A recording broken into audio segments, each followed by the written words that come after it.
falando sobre esse tema de perseverança da fé, nós entendermos que a nossa jornada ela não é de um dia, não é? Não é de um espaço de tempo. Pastor, olha, eu estou já há 10 anos na igreja, já cumpri a minha meta, já estava esperando passar esse tempo aí para receber aí o cartãozinho de aposentadoria, agora eu posso ficar em casa, agora eu posso descansar, posso ficar sem a Bíblia um tempo, posso ficar sem a igreja, sem ir à igreja, posso ficar sem um período, sem um tempo de oração, não é? Porque às vezes dá essa ideia. Nós encontramos, eu vi o pastor Cássio ministrando aqui a respeito desse esfriamento, né, esse congelamento do coração de muitos cristãos por causa da pandemia.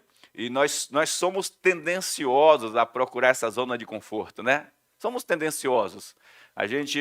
Eu viajei um tempo atrás, aí antes da pandemia, com a minha família. Nós fomos para fomos abençoados aí com tipo uma pousada, não sei o que que é lá, mas é um local legal. E eles têm aquele poço quentinho de água quente. Ofuru, ofuru. Furô. É, é isso aí, ofuru. Acho que é isso aí, né? Que cabe à família. Então, os 4 entrávamos ali, tinha muita coisa lá que podia curtir, um parque, um toboágua, alguma coisa assim. Mas a gente entrava ali, gente, naquela água morninha, e a vontade de sair de lá, nem para comer. Porque nós somos tendenciosos a buscar essa zona de conforto. E quando a zona de conforto aparece, e geralmente quem é que está buscando uma zona de conforto? A nossa estrutura, matéria, carne, esse tipo de coisa. A mente ela está buscando algum lugar sossegado. Geralmente você sai daqui de São Paulo, você vai para o interior e quando chega lá você dá aquela, como seria bom viver aqui. Realmente, você pode mudar a sua qualidade de vida. Não é? Mas quando nós falamos das coisas espirituais, nós ainda estamos vivendo dentro de grandes conflitos espirituais. Nós estamos vivendo dentro de grandes conflitos. Então nós precisamos desse alimento da fé, que é a palavra, para que no meio desses grandes conflitos espirituais, nós permaneçamos na paz. Então isso significa que a paz não é exatamente, a paz é um lugar de conforto. Mas para permanecer na paz, não é uma zona onde eu deixo, né? Eu estava comentando, não sei com quem foi, acho que foi com o Marcos, né? Que a vida é como ela tem uma ação passiva. É como um grande mar sem ondas. Está lá, é água viva, mas tem poucas, não tem ondas. Então, sabe aquela parte do mar que você fica paradinho lá, só boiando? A vida é assim. Se você não nadar para atravessar para o outro lado, ou não buscar um norte, não tomar uma atitude nessa direção, você simplesmente vai ficar ali. Se você deixar, como aquele samba, né? Deixa a vida me levar, vida leva eu. Não vai funcionar. Se você deixar a vida levar você, sabe o que é que vai acontecer? Processo da vida, ela te levar naturalmente, vai ser para a corrupção. Vai ser para a corrupção. Porque a Bíblia diz assim, todo aquele que é nascido de Deus vence o mundo. Mas eis aí a vitória que vence o mundo, é a tua fé. E fé é um verbo de ação. Fé é um verbo de ação. Sou eu que vou dizer não para aquilo que eu não concordo. Sou eu que exponho a minha mente para aprender e exponho as minhas fraquezas para que sejam eliminadas. Então, é um verbo de ação. Eu preciso me posicionar em fé. É um posicionamento que eu tomo. Então, quando nós falamos de perseverança da fé, significa que a minha caminhada é proposital. É de propósito. Gente, hoje está quantos graus? 17 graus, mais ou menos, por aí? 16, 17 graus? Se vocês não tivessem determinado no coração de estarem aqui, estariam? Está gostoso, gente, no cobertor. Está gostoso. Quentinho. Meu Deus. Relógio despertou, eu olhei, não, cobertor de orelha grudadinho ali, quietinho, quentinho. Não vai ser.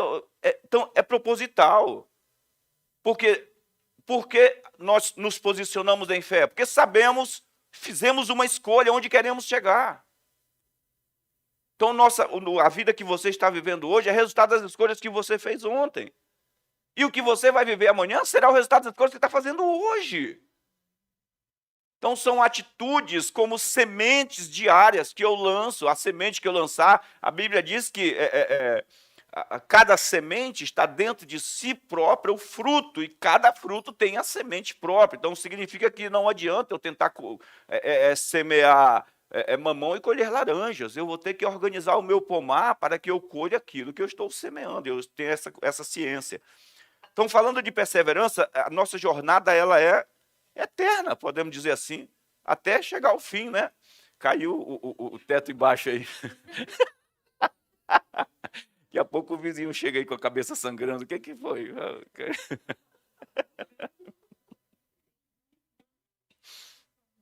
Hebreus 10, 32, Henrique, vamos fazer uma leitura aqui? Hebreus 10, 32.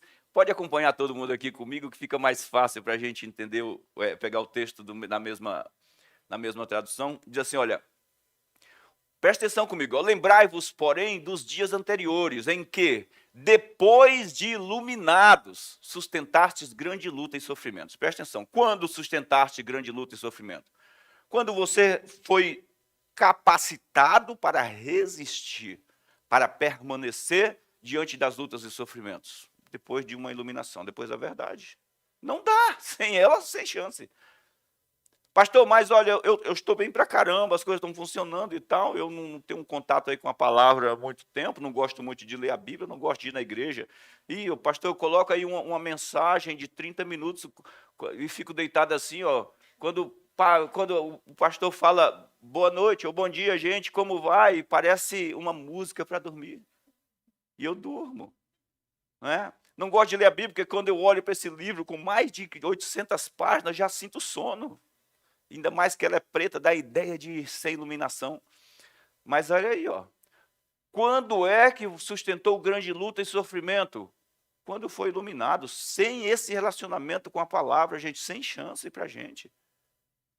Foi um tempo, olha, eu vou falar para vocês, foi um tempo em que eu frequentei a igreja, por muito tempo eu frequentei a igreja, podemos dizer assim, por um convencimento pessoal, um convencimento humano. Sim, todos nós passamos por esse período, o período da infância. Nós somos muito influenciados pelas pessoas, por aquilo que fazemos na igreja, por um cargo. Por um cargo, às vezes você vai lá, assume um cargo, uma responsabilidade, e você é levado para a igreja por causa daquela responsabilidade. Isso é natural, porque criança tem muito isso. Você começa a dar uma certa responsabilidade, ela se sente, cara, legal. E se você elogia aquela criança pelo que ela fez, nossa, ela vai querer estar fazendo todos os dias, porque ela recebe elogios, ela recebe docinho, balinhas e tal. E isso é legal. Mas com o crescimento, você vai entendendo que, cara, a minha caminhada com Deus não pode ser mais por causa de um cargo. Infelizmente, nós temos encontrado aí centenas de pessoas, cristãos, que eram para estarem vivendo abençoadas de fato, com liberdade, com paz interna, com um relacionamento que funciona, com famílias transformadas, mas elas estão presas ainda, depois de muitos anos, a esse motivo infantil, que é um cargo na igreja, que é sei lá, a busca por dinheiro desesperadamente, a busca por querendo ser feliz no casamento, né? E vários motivos são os errados. Jesus disse: busque em primeiro lugar o reino de Deus e a sua justiça. Em primeiro lugar, o reino e a sua justiça. Quando Marta e Maria, aquelas duas irmãs, estavam preocupadas em servir a Jesus, nós podemos ver que idem motivos, né? Uma estava preocupada em servir a Jesus, fazer um bom almoço, uma boa refeição e cuidando da casa, e isso não é errado. E a outra, a irmã Maria, se assentou aos pés de Jesus para ouvi-lo. E quando Marta reclama, não te dá conta de que Maria deveria estar aqui me ajudando ao invés de estar aí. Ele disse: Marta, Marta, você está preocupada com muitas coisas. São também importantes, mas uma só é necessária. E Maria escolheu a melhor parte, e essa parte que ela escolheu não será tirada dela. Então, ele disse: Maria escolheu a melhor parte. Isso é muito legal a gente entender, gente, que, pastor, eu estou sendo combatido, estou sendo vencido, e o inferno está sempre ganhando, sempre derrotas e sempre derrotas. Está aí, ó. Sem a verdade, sem essa iluminação da verdade, não vai. Ele diz: vocês sustentaram grande luta e sofrimentos por causa da iluminação. Vai lá o verso 33. ora, às vezes, essa palavra ora, às vezes expostos como espetáculo, não é? Tanto de opróbrio quanto de tribulação, e às vezes tornando-vos coparticipantes, não é? Com aqueles que desse modo foram tratados. Ou seja, ele disse, às vezes você próprio enfrentando os seus combates pessoais na matéria, na carne, ali para cima de você, e às vezes auxiliando pessoas, sendo paciente, longânimos com pessoas, orando junto, cooperando junto, envolvidos, tomando para você as dores delas. Vivendo como sentindo as dores dela. Nós temos aí um exemplo lá em Lucas 7, não precisa colocar lá, mas Jesus, a Bíblia diz que Jesus estava entrando na cidade de Naim com uma multidão e estava saindo da mesma cidade. Eles se encontraram perto do portão de entrada, né? Ali estava saindo da cidade uma viúva, mãe de um único filho, e morto, o menino estava morto. E a Bíblia diz que Jesus ali sentiu íntima compaixão, e eu gosto dessa expressão, não é? Quando a Bíblia fala assim, ó, Jesus teve íntima compaixão de fulano, íntima compaixão da multidão, íntima compaixão, porque a palavra íntima compaixão, a ideia é de que se colocou no lugar dela. No caso daquela viúva, Jesus não falou nada, não, tipo assim, não pediu que ela esboçasse qualquer tipo de fé. Ele não perguntou se ela era judia, se ela não era, não perguntou. E olha, a Bíblia diz que ele veio para os seus. Um determinado momento, uma mulher pediu ajuda a ele, ele falou, não é lícito tirar o pão da boca dos filhos e dar aos cachorros. Porque aquela mulher era cirofenícia, não era judia. Ele ordenou aos discípulos, vai pela casa de Israel, não vai em outros povos. Mas para aquela mulher viúva, ele não pergunta, ele não tira dela uma questão consanguínea ou descendência, sei lá o que for, não tira, não pergunta. A Bíblia diz assim, e Jesus se comoveu de íntima compaixão. O que eu entendo com isso? Que Jesus viu que a cultura do momento, daquela época, uma viúva, ela era viúva, a Bíblia diz, uma viúva, mãe de um único filho. Aquele menino era a aposentadoria dela. Aquele menino era quem ia dar o sustento o resto da vida dela. A perda daquele menino fatalmente a levaria para uma vida de desgraça, de desprezo. Talvez viver dependendo de uma igreja, se desse uma atenção para ela, se cuidasse, se tivesse, na época, se tivesse local de misericórdia, uma casa de misericórdia. Do contrário, ela ia parar lá nos alpendres onde estava aquele aleijado lá, aguardando que alguém chegasse com uma cesta básica. Então Jesus se coloca no lugar daquela mulher. Cara, olha, ele diz, ora expostos como espetáculo, tanto de opróbrio quanto de tribulação, e ora, às vezes, tornando-vos coparticipantes com aqueles que desse modo foram tratados. Às vezes se colocando no lugar. Isso significa que é um estilo de vida, a revelação da palavra no meu coração, a iluminação da verdade em meu coração, produz de fato esse estilo de vida que Deus espera de mim como um ser humano na terra. Andando e vivendo e vencendo. E, cara, os desafios vêm, estou aqui. Estou aqui pastor, eu oro a Deus para não vir problemas, não ore, esse mundo aqui não tem isso. Ore a Deus para te fortalecer no meio deles. Te dar sabedoria para olhá-los e extrair sabedoria deles. Não sei se você já, lá na Bahia, não sei se é um fruto nativo do Nordeste, né, lá daquela região, tem um frutinho chamado piqui. Mas não é o piqui que tem no Norte. Tem um piqui do Norte, que o pessoal cozinha no arroz, aquilo é horrível. Pensa que comida, negócio ruim. O pessoal falava do piqui, pastor, preciso fazer um piqui para o senhor. Eu disse, mas eu preciso comer esse piqui. Aí um dia eu fui na casa do irmão, ele fez um piqui no arroz.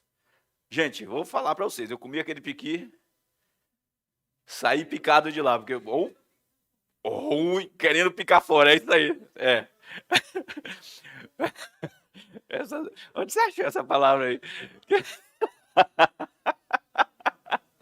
Porque lá no Nordeste fala assim, pica isso no mato, menino. É jogar fora, né?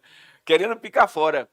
Mas o piqui da Bahia, o piqui na Bahia, o que nós chamamos de piqui lá, ele parece um ouriço, cheio de espinhos.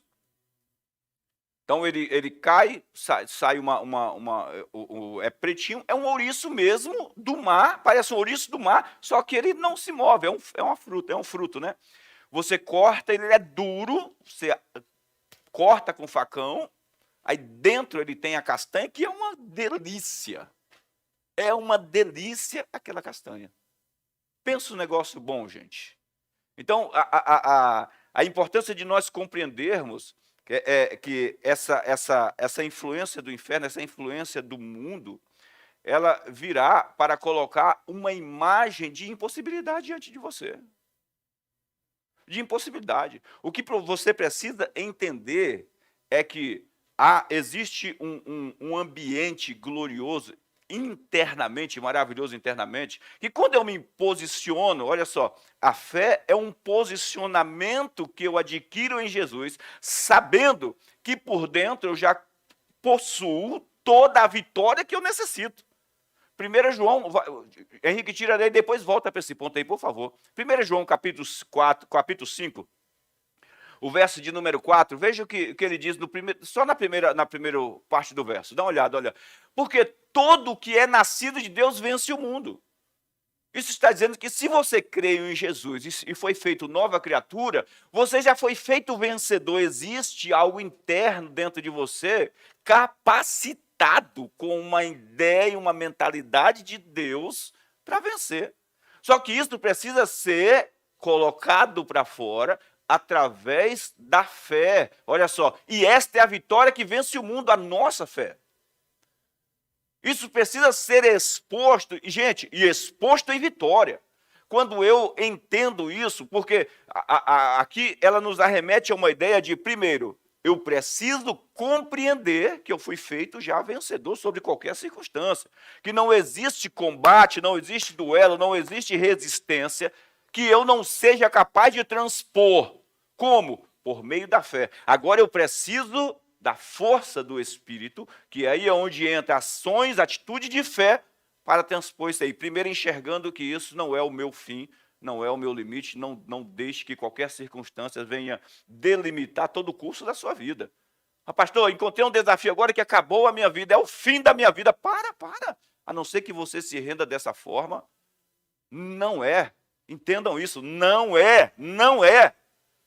Jesus, um cara chega para Jesus lá em Marcos 9, não precisa ir lá, acho que é Marcos 9, ele diz assim, Senhor, cura o meu filho, e Jesus disse, você acredita que isso é possível? Aí ele falou, eu acredito. Jesus disse, cara, todas as coisas são possíveis ao que crê.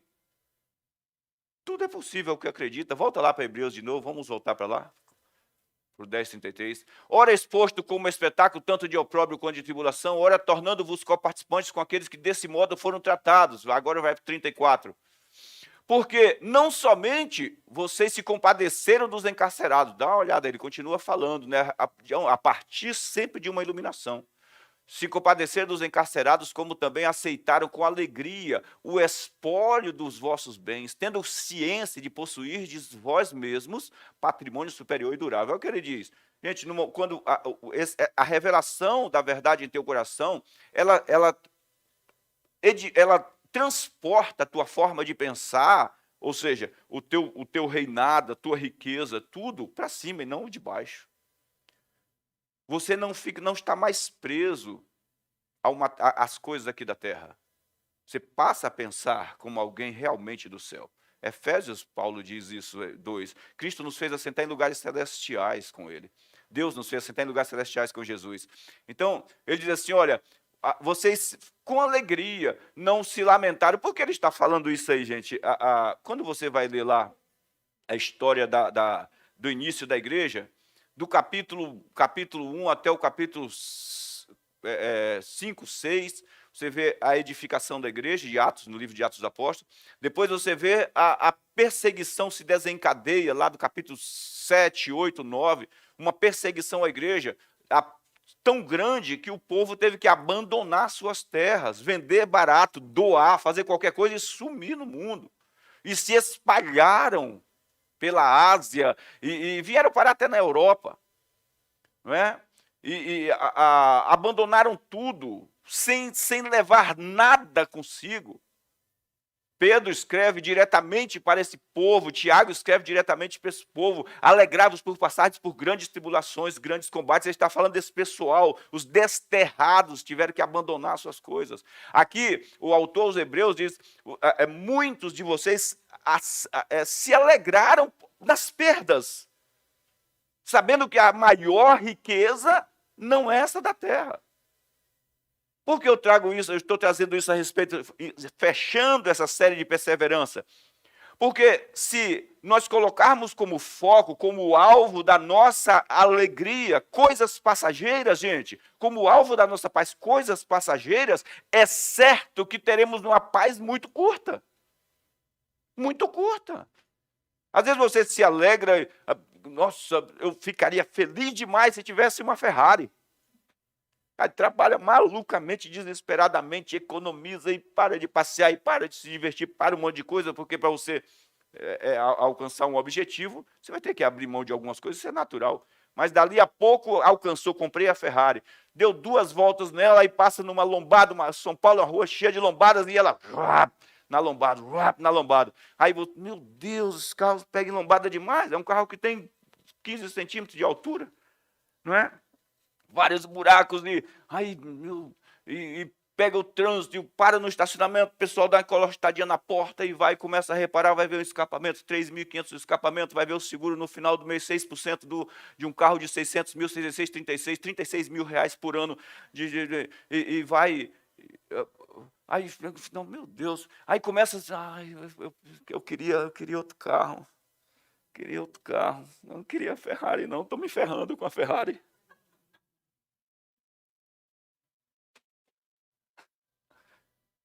E aí, vamos lá, então, vou buscar outra alegria. Eu queria ir para Cancún, as praias de Cancún, transparente, gente, eu queria ir em Cancún. Eu ficaria feliz demais se eu fosse em Cancún.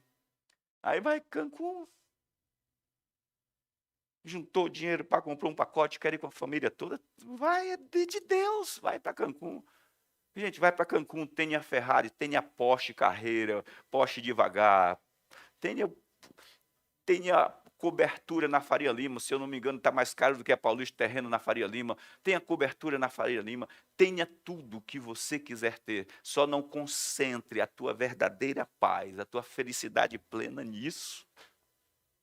Não concentre, porque passa, gente. Passa. Você vai embora.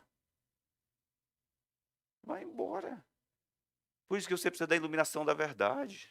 Precisa de Jesus, com Ele.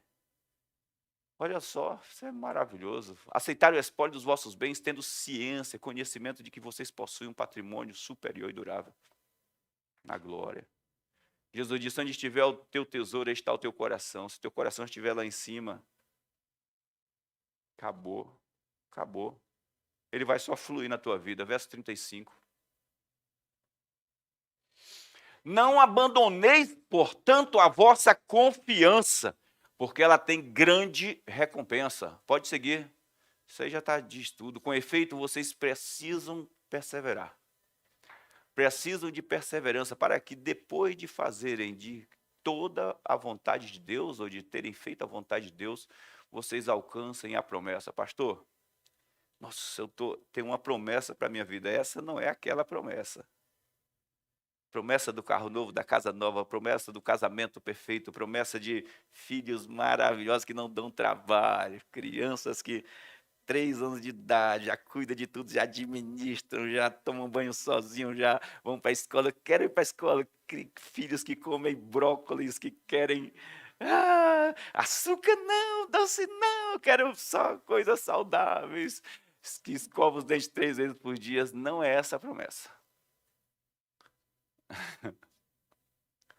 Essa é a plena, a completa, a perfeita. É aquela onde você não tem mais dor, não tem mais sofrimento, não tem mais nada. É a final. É aquela do complemento, o pastor Cássio falou aqui de Filipenses. Aquele que em vocês começou a boa obra é fiel e justo para concluí-la no final. Preciso de perseverança. Portanto, a nossa jornada, ela não é de um dia, é de uma vida inteira. Quanto vai durar a sua vida? Essa é a tua jornada. Perseverança todos os dias.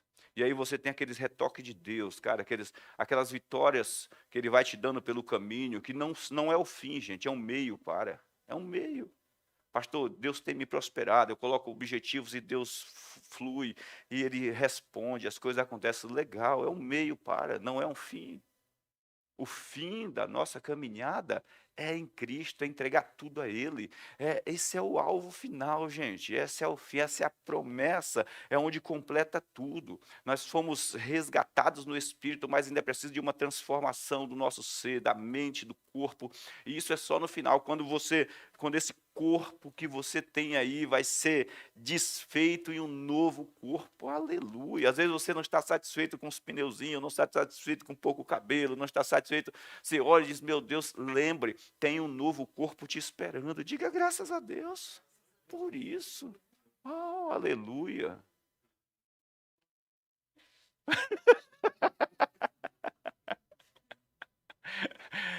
Tem gente que diz assim: Senhor, já não poderia adiantar o novo corpo, né?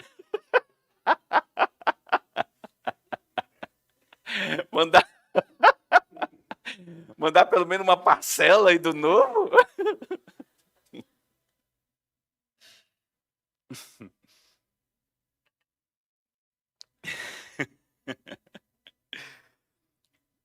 Gente, a perseverança na fé é algo precioso, sabe?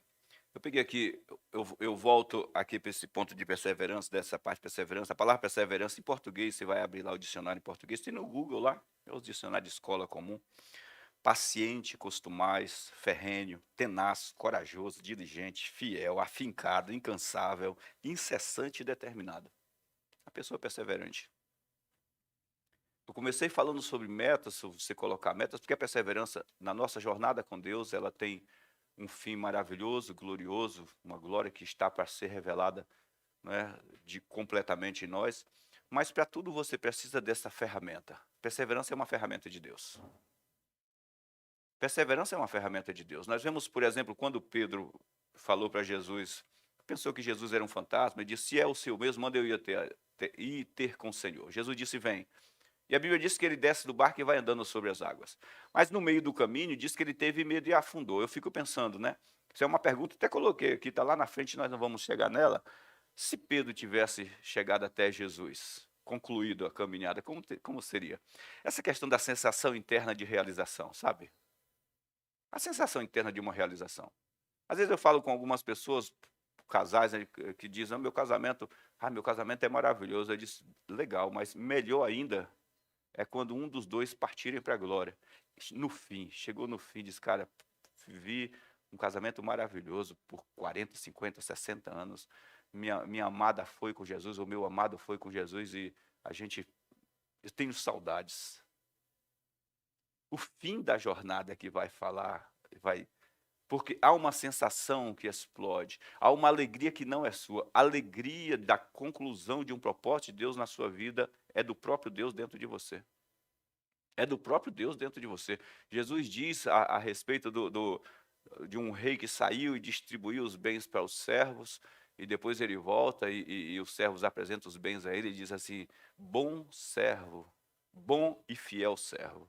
Isso é muito legal. Ele diz: entra no gozo, na alegria do seu Senhor. Essa é a palavra final para de Deus na tua vida, quando você finalmente chegou até o fim de propósitos dele. Porque existe uma caminhada geral, que é chegarmos até o fim, mas existem esses pequenos propósitos que Deus vai colocando na tua vida como um meio para edificação, para fortalecimento, sabe? Às vezes Deus coloca perto de você uma pessoa que você tem que abençoar, que às vezes você tem que apenas liberar uma palavra, e você vai lá, conclui, e acompanha, e dá uma ligada, cara, vamos lá, e dali a pouco você vê aquela pessoa crescendo e forte, e você se alegra com aquela pessoa, mas a Bíblia diz que há festa no céu por um pecador que se arrepende.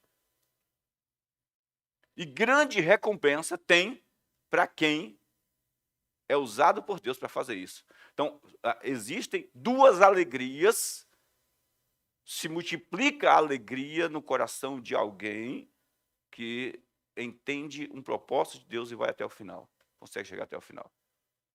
Não é? Isso é legal. Então, essa palavra perseverante, eu peguei aqui apenas a palavra paciente, porque a paciência é uma paciência perseverança. Eu peguei ela no grego, que é a paciência bíblica, né? Que é hipomone, na verdade. Capacidade de suportar ofensas alheias, mesmo tendo condições de revidá-las ou de se defender. É uma capacidade de resistir às aflições com resignação, ou seja, sem se dobrar. Sem se dobrar. Alguém diz por aí, no natural, diz, essa pessoa tem o nariz afilado, mesmo passando em luta, ela não baixa a cabeça. Mas isso é uma pessoa resignada. Biblicamente, se ela estiver caminhando em direção à saída, ela é resignada. Diz os estudiosos sobre a águia, que quando vem uma tempestade, ela ergue a cabeça e avança contra a tempestade, porque ela sabe que que a tempestade não está acima do sol. Então ela avança, cruza a tempestade e sai em cima, sempre resignada, numa direção. Parece que está indo oposto, de encontro ao mal, à morte. Na verdade, ela sabe que tem uma vitória que está acima de qualquer combate que ela esteja enfrentando.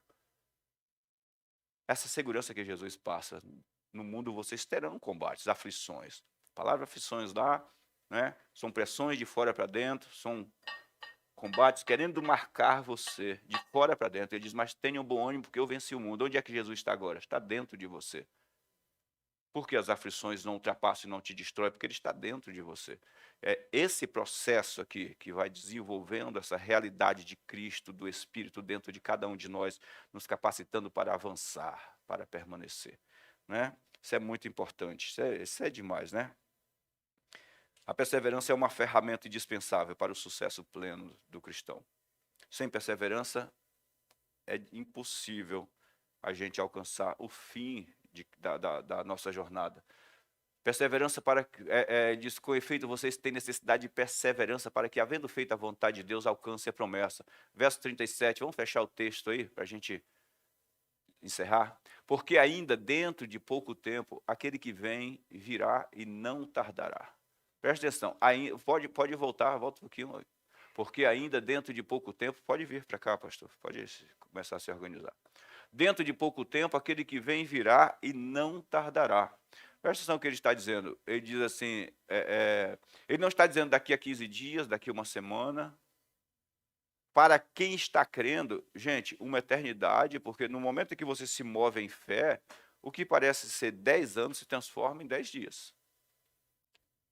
Quando você está sem fé, você já prestou atenção que quando você está cansado esperando uma coisa, parece que nunca chega?